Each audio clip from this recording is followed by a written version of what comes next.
Az elektromos autózás elterjedésével az egész közlekedési infrastruktúránk át fog alakulni.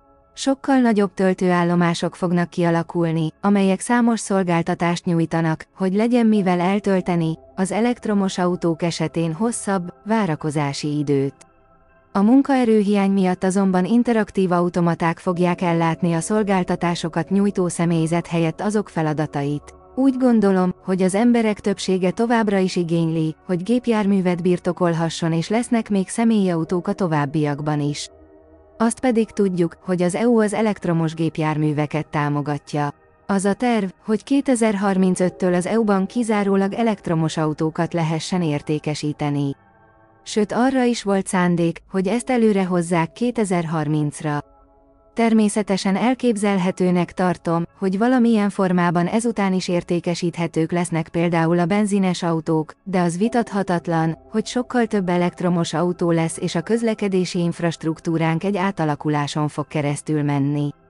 Az Európai Unió vezetése tehát nyilvánvalóan elkötelezte magát az elektromos autózás mellett. És a közeljövőben szeretnék felpörgetni a töltőállomások létesítését is, hogy minél gyorsabban lezajlódhasson a zöld átállás. Az, hogy az elektromos autózásban és az ezzel kapcsolatos iparágak területében nagy potenciál van, triviális. Magas feszültségű vezetékekkel majd eljuttatni az energiát a töltőállomásokhoz, és természetesen akkumulátorokra is nagy mennyiségben lesz szükség. Az viszont talán kevésbé triviális, hogy meglátásom szerint több időt fogunk eltölteni a töltőállomásokon. Ezt arra alapozom, hogy még a legmodernebb, top töltőberendezéseket gyártó cégek is 30-60 perces töltési időt tudnak garantálni. Nyilván a technológia is fejlődik, de nem gondolom, hogy 2030-ig hirtelen le tudják vinni a töltési időt 15-20 perc alá. Ha pedig ez igaz, akkor így is több időt fogunk eltölteni a töltőállomásokon, mint mostanság. Ez alapján azt prognosztizálom, hogy sokkal nagyobb töltőállomások fognak létrejönni, amelyek sokkal több szolgáltatást nyújtanak. A több szolgáltatáshoz pedig nagyobb mennyiségű munkaerőre van szükség, amiből azonban már így is hiány van, vagy választhatják azt megoldást, hogy bizonyos szolgáltatások esetében automatákkal helyettesítik a személyzetet. Erre már ma is vannak példák, hogy kávéautomatáknál közvetlenül fizethetsz a shopban, vagy akár a tankolást is kifizetheted kártyás automatánál egyes helyeken, stb. Persze lehet, hogy egyesek számára úgy tűnhet, hogy ezek a jelenlegi automaták is kihasználatlanok és nem hatékonyak. De szerintem ez csak minőségi kérdés.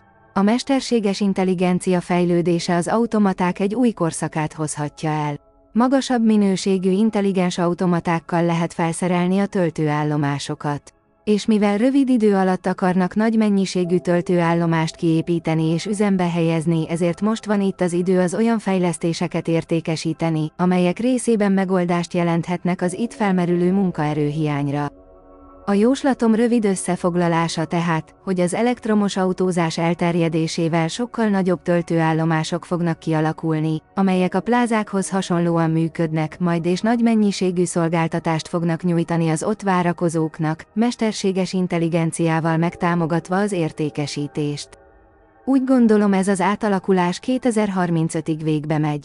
Lássuk, mennyire sikerült megjósolni a jövőt ezen a területen.